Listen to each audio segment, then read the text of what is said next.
बिस्मिल्लाहिर्रहमानिर्रहीम। मुअज़्ज़ज़ और मोहतरम नाज़रीन, आज मैं कुछ अपनी किताब के बारे में कहना चाहता हूँ, आपको बताना चाहता हूँ कि मैंने वो किताब क्यों लिखी। और वो किताब जो है उसका नाम है कायद-ए-आज़म का नज़रिया रियासत। ये उर्दू में एक बेहतरीन, मेयारी और मुस्तरद किताब है।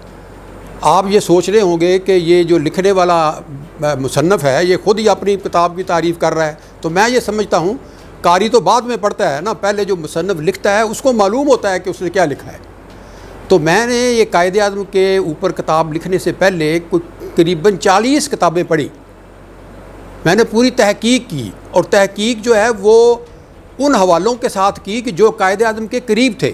मसलन उनके जो ADC थे अता रबानी साहब, उनके जो सेक्रेटरी थे KH खुर्शीद साहब, उनके साथ जो टीम में शामिल थे चौधरी मोहम्मद अली, इसके अलावा सरदार शौकत हयात। इसके अलावा मतलब मैं कहना ये चाहता हूँ कि इस किताब में मैंने उन हवालों पर ज़्यादा इन्हिसार किया है जिन्होंने अपनी आँखों से कायद-ए-आज़म को देखा, अपने कानों से उनको सुना।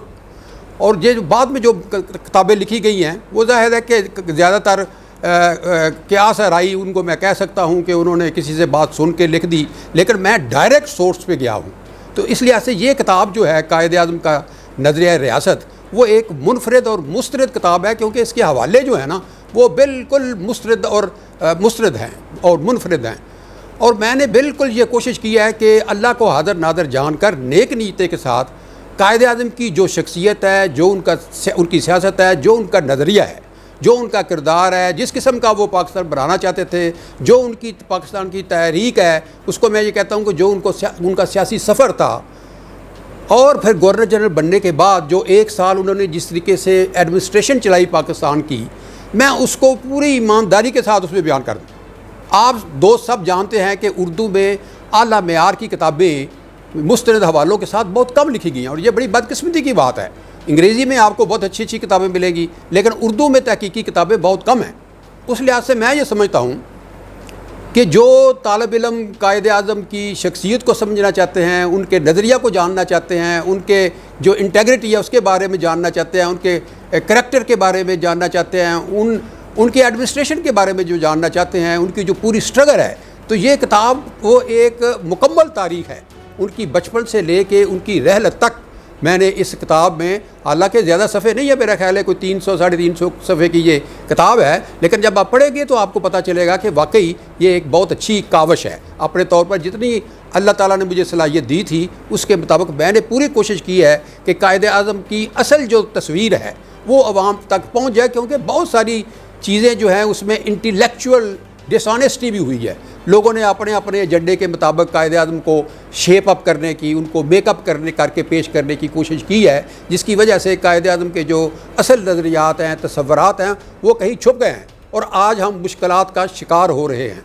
मैं ये समझता हूँ कि जो तहकीक करने वाले हैं वो भी अगर ये किताब पढ़ेंगे तो वो भी, उनको भी ये मदद मिलेगी कि वाकई ये सोर्स जो दिया है मुसन्नफ़ ने, ये बिल्कुल एक काबिल एतमाद सोर्स है जिसे मैंने बात की है, मैंने किताब में हवाले जो दिए हैं।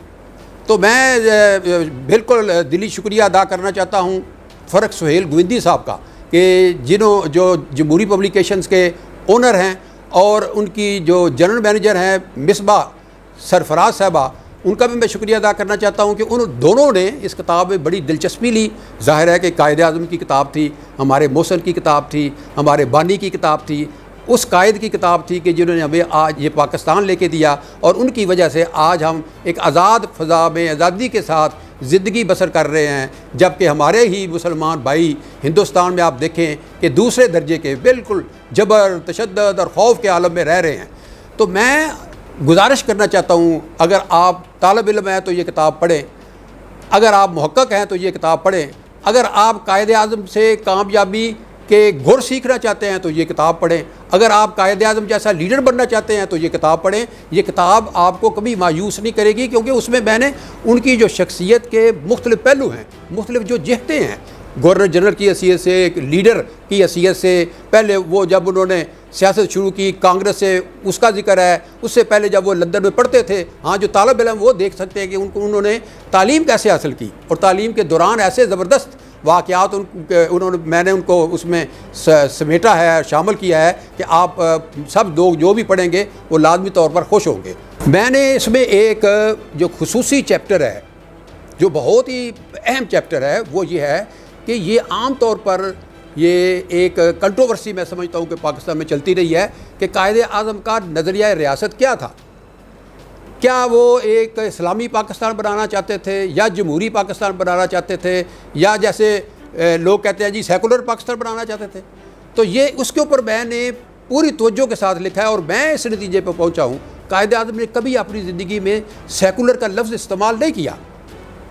اور وہ جو پاکستان جو تصور تھا ان کا، اس میں ایک بات بالکل میں نے ثابت کر کے دے دی ہے کہ وہ مذہب کو سیاست سے علیحدہ رکھنا چاہتے تھے. وہ چاہتے تھے کہ مذہب کو سیاسی عزائم کے لیے استعمال نہ کیا جائے. آج آپ دیکھ لیں کہ ہم نے انحراف کیا ہے ان کے نظریے سے، ان کے تصور سے، تو پاکستان میں کتنا قتل و غارت اور کتنا خون ہوا ہے. چنانچہ ہاں البتہ وہ یہ کہتے تھے کہ جو بھی ہمارا پاکستان کا نظام ہوگا، جو ہماری پاکستان کی ریاست ہوگی، وہ اسلام کے سنہری اصولوں کے مطابق ہوگی. یعنی لوگوں نے اس کو اسلام کو جہاد کی طرف لے گئے، اور جہادی کلچر، انتہا پسندی، تشدد پسندی، اس کے وہ بالکل خلاف تھے. ان کی زندگی میں کوئی شائبہ تک نہیں ہے انتہا پسندی، تشدد کا، شدت پسندی کا، آئین اور قانون کی مخالفت کرنے کا یا ان کو توڑنے کا. آپ حیران ہوں گے کہ ساری زندگی وہ کبھی ایک دن جیل نہیں گئے، کیونکہ وہ آئین کے تابع رہ کے سیاست کرتے تھے، قانون کی حکمرانی کو مانتے تھے، اور وہ جمہوری اصولوں کے پابند تھے. تو اس لیے میں یہ کہتا ہوں کہ اس میں نے یہ کہا ہے کہ قائد اعظم پاکستان کو اسلام کے سنہری اصولوں، اور وہ سنہری اصولوں پر توجہ دینی چاہیے. اس میں برداشت ہے، اظہار ہے، مساوات ہے، انصاف ہے، عفو ہے، درگزر ہے، اس میں دیانت ہے، شرافت ہے، یہ اخلاقیات ہے. اس کی بیسز کے اوپر ہم نے یہ ریاست کو بنانا تھا. مگر افسوس کی بات یہ ہے کہ جب آپ کتاب پڑھیں گے تو آپ میرے ساتھ اتفاق کریں گے کہ یہ آج کا پاکستان بالکل قائد اعظم کے تصور سے ہٹا ہوا، اس سے انحراف کا پاکستان ہے. اس کو دوبارہ جو اگر پاکستان بنانا چاہتے ہیں تو نوجوانوں، میں آپ سے اپیل کرتا ہوں کہ خدا کے لیے یہ کتاب اگر آپ پڑھیں تاکہ آپ کا ذہن صاف ہو جائے کہ وہ کس قسم کا پاکستان چاہتے تھے قائد اعظم. پھر اس کے مطابق اس کی تشکیلیں نو کرنی پڑے گی، پھر یہ پاکستان جو ہے وہ صحیح سمت پہ چل سکے گا.